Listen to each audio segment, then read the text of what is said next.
हम जिस विश्व में रहते हैं वह अनेक समस्याओं से जूझ रहा है, जिनका समाधान करना जरूरी है। इन समस्याओं के समाधान के लिए और एक खुशहाल विश्व के निर्माण के लिए हैप्पी साइंस संगठन हर दिन सक्रियता से काम कर रहा है।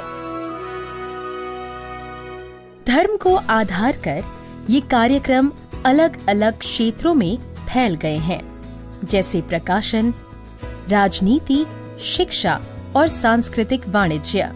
हम परोपकारी काम करते आ रहे हैं और साथ ही प्राकृतिक विपदाओं और गरीबी से पीड़ित लोगों की सहायता करके एनपीओ का समर्थन कर रहे हैं। इस साल अप्रैल में आए भूकंप के बाद नेपाल की सहायता के लिए हमने कई सहायक कार्यक्रम चलाए। हैप्पी साइंस ने अपनी गतिविधियों को केवल जापान में ही नहीं बल्कि विश्व भर में 100 से भी अधिक देशों में फैला दिया है। really changed my life. รู้สึกมีความสุขมากครับในปัจจุบันนี้ I'm grateful for Master. I'm a happy person now. みんな幸せになったら自分も幸せになる。All mankind will be together with this teaching. Happy science की शिक्षा बुद्ध का सर्वव्यापी सत्य है, जो देश, जाति और सभी धार्मिक भेदभाव से ऊपर है। बुद्ध का सत्य यह ईश्वर की शिक्षाओं का स्रोत है, जो मानवता का मार्गदर्शन करते आ रहा है। बुद्ध, मसीहा और पैगंबर कहे जाने वाले शिक्षकों की शिक्षा ने बुद्ध के सत्य के अंशों की सीख दी है और एक विश्वव्यापी धर्म के रूप में सभ्यता को आकार दिया है। और इस आधुनिक युग में जहां अनेक सिद्धांत आपस में टकरा रहे हैं और जहां धार्मिकता लुप्त होती जा रही है, पृथ्वी पर एक नए प्रकाश का आगमन हुआ है। एक नई विश्वव्यापी सभ्यता के निर्माण के लिए 7 जुलाई 1956 पृथ्वी के उच्चतम प्रभु एल कांतारे का पृथ्वी पर आगमन हुआ। वे हैप्पी साइंस संगठन के प्रतिष्ठाता हैं, मास्टर रोहो ओकावा। पृथ्वी को एकजुट करने के लिए मास्टर ओकावा एक विश्वव्यापी शिक्षक के रूप में विश्व स्तर पर बुद्ध के सत्य की शिक्षा दे रहे हैं। हैप्पी साइंस की शिक्षा विश्व में फैल रही है। उनके कार्यक्रम स्थानीय शाखाओं, मंदिरों और प्रचार केंद्रों पर आधारित है। सम्मेलन की सुविधा रखने वाले मंदिर कई लोगों को मानसिक शांति दे रहे हैं। जैसे अगले साल नागोआ के मंदिर और तोकुशिमा प्रीफेक्चर में 1983 से आज तक मास्टर रोहो ओकावा ने जापान और 5 महादेशों के 14 देशों में 2300 से ज्यादा भाषण दिए हैं। मुद्रित किताबों की संख्या 1900 से ऊपर जा चुकी है और वह लगातार 24 सालों से जापान के एक प्रधान लेखक बने हुए हैं। 2011 में उन्हें एक साल में रिकॉर्ड संख्यक किताबें लिखने के लिए गिनीज विश्व रिकॉर्ड द्वारा मान्यता दी गई। इन किताबों को 27 भाषाओं में अनुवादित किया गया है और ये लंबे समय तक बहुत लोकप्रिय रह चुकी है। कीनिया में मास्टर की किताबों को पाठ्य पुस्तक के तौर पर पढ़ा जा रहा है। अमेरिका में मास्टर ओकावा की किताबों को 60 से ज्यादा रेडियो केंद्रों में चलाया जा रहा है और यूरोप और मध्य पूर्व देशों में हमारे पुस्तक मेलों के माध्यम से नियमित पाठकों की संख्या बढ़ती जा रही है। मुद्रित किताबों में आत्मिक साक्षात्कार क्रम 5.5 वर्षों में 350 की संख्या पार कर चुका है। आत्मिक जगत के सत्य की शिक्षा देने के लिए आत्मिक संदेशों की विविधता का संचालन किया जा रहा है। आत्मिक साक्षात्कार क्रम को विदेशों के प्रथम श्रेणी के मीडिया कार्यक्रमों में शामिल किया गया है।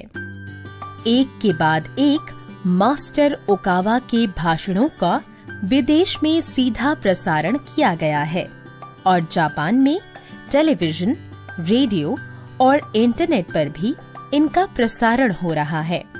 हैप्पी साइंस की मूल शिक्षा है सटीक मस्तिष्क की खोज और निर्दिष्ट रूप से चौगुना मार्ग से सुख के 4 तत्व प्रेम, ज्ञान, आत्मविश्लेषण और प्रगति है।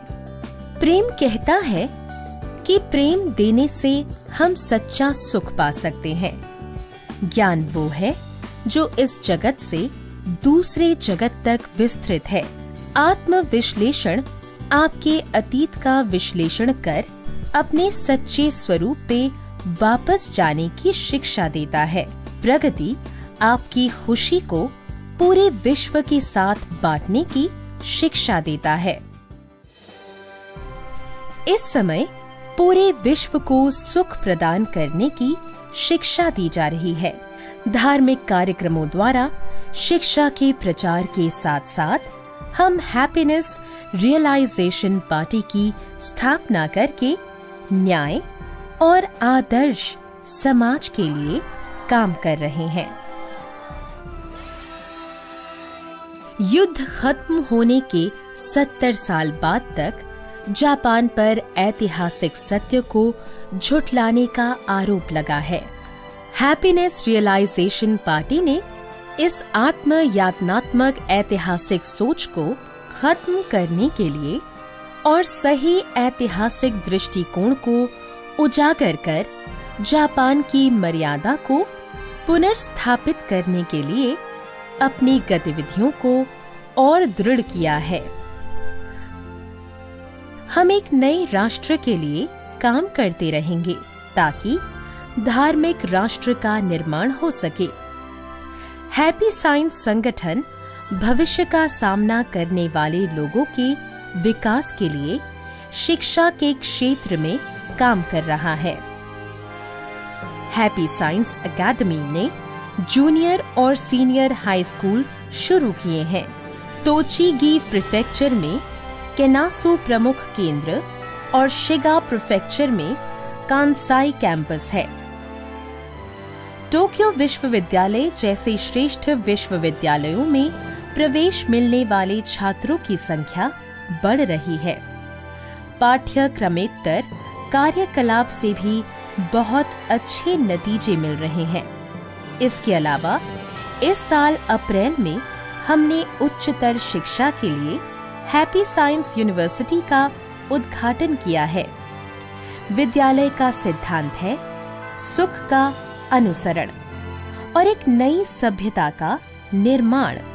हम चुनौती लेने के लिए तैयार लोगों को विकसित करेंगे एक नई सभ्यता की शुरुआत के लिए।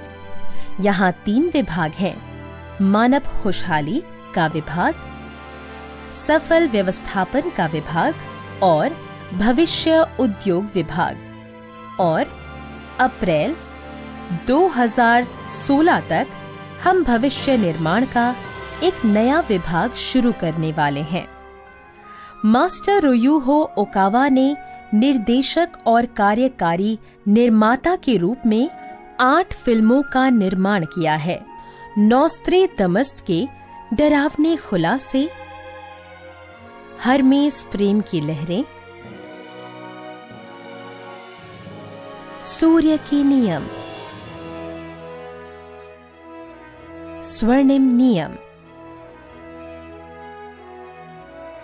शाश्वत नियम, बुद्ध का पुनर्जन्म, अंतिम निर्णय, रहस्यमय नियम।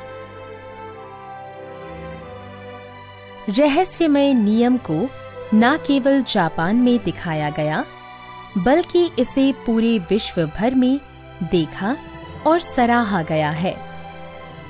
रहस्यमय नियम ने वर्ल्ड फेस्ट ह्यूस्टन अंतर्राष्ट्रीय फिल्म समारोह में रेमी स्पेशल जूरी पुरस्कार जीता है और आने वाले 10 अक्टूबर को एक नई फिल्म ब्रह्मांड के नियम भाग 0 मुक्त की जाएगी। इसके अलावा 2016 के बसंत तक एल कांतारे के अवतरण के सभागृह के स्मरण में एक नई लाइव एक्शन फिल्म मुक्त की जाएगी। हैप्पी साइंस की गतिविधियां इस समय निरंतर चल रही हैं ताकि एक ऐसे भविष्य की शुरुआत हो जहां मानव जाति खुशी से रह सके।